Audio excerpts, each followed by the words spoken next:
பெட்டி big pass junior கடினப்பந்து cricket சுற்று போட்டியின் ஆரம்ப நிகழ்வு.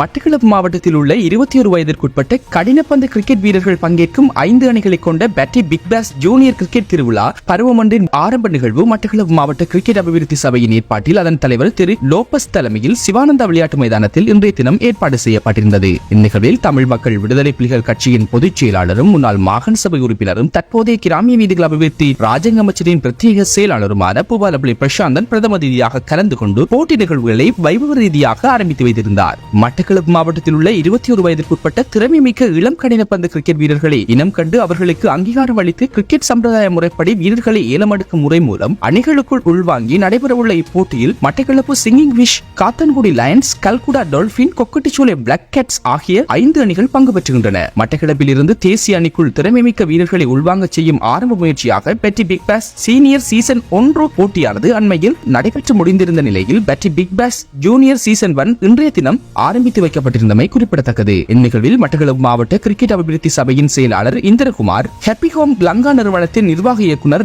லியோன் சுஜித் லோரன்ஸ் உட்பட அணிகளின் உரிமையாளர், அனுசரணையாளர்கள், விளையாட்டு வீரர்கள், கிரிக்கெட் ஆர்வலர்கள் என பலரும் கலந்து கொண்டிருந்தனர். மிக சிறந்த ஒரு சேவையினை இந்த மட்டக்களப்பு மாவட்ட கிரிக்கெட் அபிவிருத்தி சபை செய்து கொண்டிருக்கிறது.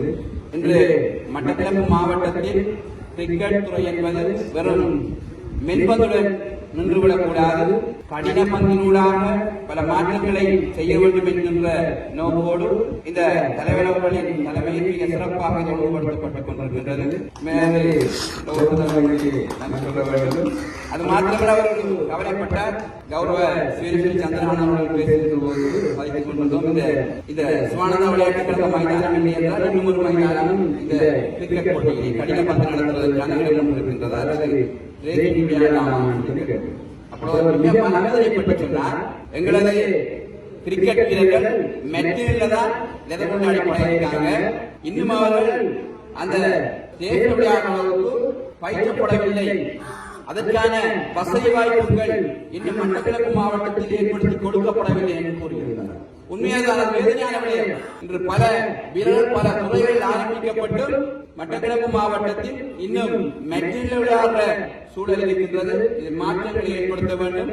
எமது கிராமிய ராஜாங்க அமைச்சர் கௌரவ சந்திரன் அடுத்த முறை இந்த மட்டக்களப்பு பிக் மேட்ச் இன்னும் ஒரு மைதானத்தில் விளையாடக்கூடிய அளவிற்கு சகல வசதிகள் கொண்ட ஒரு கடினமாக விளையாடக்கூடிய மைதானம் நிச்சயமாக அமைத்துக் கொடுக்கப்படும் என்கின்ற விடயத்தினையும் கூறியவராக இன்று தேசிய அணியில் இடம் பிடிப்பதற்கான வாய்ப்புகளை மாத்திரம் மையமாக வைத்து அந்த போட்டிகளில் மாத்திரம் கலந்து கொண்டால் தான் எங்களுக்கு தேசிய வாய்ப்பு கிடைக்கும் என்பதல்ல.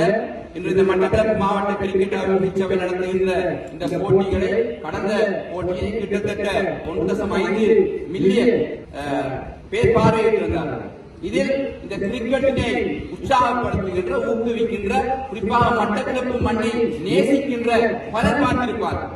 அவர்கள் ஊடாக இன்று கிரிக்கெட் போட்டிகளில் பல நாடுகளில் இவ்வாறான தெரிவு செய்யப்பட்ட ஐபிஎல் போன்ற பல போட்டிகளை நடத்தி கொண்டிருக்கின்றார்கள். அதற்கான வாய்ப்பும் இதன் மூலம் இந்த வீரர்களுக்கு கிடைக்கும். இந்த போட்டி முடியும் வரை கிரிக்கெட்டை மாத்திர மனதில் நிறுத்தி உங்களது திறமைகளை வீரர்கள் வழிகாட்டுகின்ற போது உங்களுக்கான வாய்ப்புகளை ஏற்படுத்த வேண்டும் என்கின்ற ஒரே நோக்கத்தோடு, ஆனால் அவங்க எதிர்பார்க்கிற ஒரே ஒரு பிரயோசனம் மட்டக்களப்பு மாவட்டத்தில் இருக்கின்ற இனமத மொழி பேதங்களை கடந்து கிரிக்கெட் வீரர்கள் தேசிய சர்வதேச விளையாடக்கூடிய வாய்ப்புகள் கிடைக்க வேண்டும் என்கின்ற நோக்கோடு நல்ல விளையாட்டு வீரர்களை உருவாக்க வேண்டும் என்கின்ற விழிப்பூட்டலை ஏற்படுத்த வேண்டும் என்ற நோக்கோடு செய்து கொண்டிருக்கின்றார்கள். அந்த அடிப்படையில் அவர்கள் நோக்கம் நிறைவேற வேண்டுமாக இருந்தால் தொடர்ந்து உங்களது திறமைகளை இந்த மைதானத்தில் வெளிக்காட்டி அதனூடாக இங்கிருந்து கிட்டத்தட்ட ஒரு 10 வீரர்கள் அல்லது 15 வீரர்கள் இந்த கிரிக்கெட் சபை கிரிக்கெட் அபிவிருத்தி சபை நடத்திய போட்டியினூடாக சர்வதேச போட்டிக்கோ தேசிய போட்டிக்கோ தெரிவு செய்யப்பட்டிருக்கின்றார்கள் என்கின்ற செய்திதான் அவர்கள் எதிர்பார்க்கின்ற விடயம். அதை நீங்கள் ஏற்படுத்தி கொடுப்பீர்கள் என்கின்ற நம்பிக்கையுடன் நிச்சயமாக விளையாட்டு என்பது அவர் குறிப்பிட்டது போன்று கிரிக்கெட் என்பது இன்று வெறும் விளையாட்டாக மாத்திரமல்லாது இன்று வருமானம் என்கின்ற ஒரு துறையாக மாறி இருக்கிறது. அதை சரியாக பின்பற்ற வேண்டும் என்கின்ற செய்தியினை பிடித்தவனாக இங்கு விளையாடுகின்ற அனைத்து வீரர்கள் தங்களது திறமைகளை வெளிக்காட்டி மட்டக்களப்பு மண்ணுக்கும் தங்களது குடும்பத்துக்கு முறவர்களுக்கு பெருமை சேர்க்க வேண்டும். அத்தோடு ஊரின் பெருமைகளை பறைசாற்றுகின்ற அளவிற்கு அணிக்காக பேரை வைத்திருக்கின்றார். அதற்காக இதனை ஏற்பாடு செய்த மட்டக்களப்பு மாவட்ட கிரிக்கெட் சபைக்கு நன்றிகளை தெரிவித்துக் கொள்வதுடன் எதிர்காலத்திலும் தொடர்ந்து அவர்களது எண்ணப்பாடு வெற்றி அளிப்பதற்காக நாங்கள் தொடர்ந்து எங்களது பங்களிப்பை செய்து கொடுப்போம் என கூறி விடைபெறுகின்றேன். நன்றி.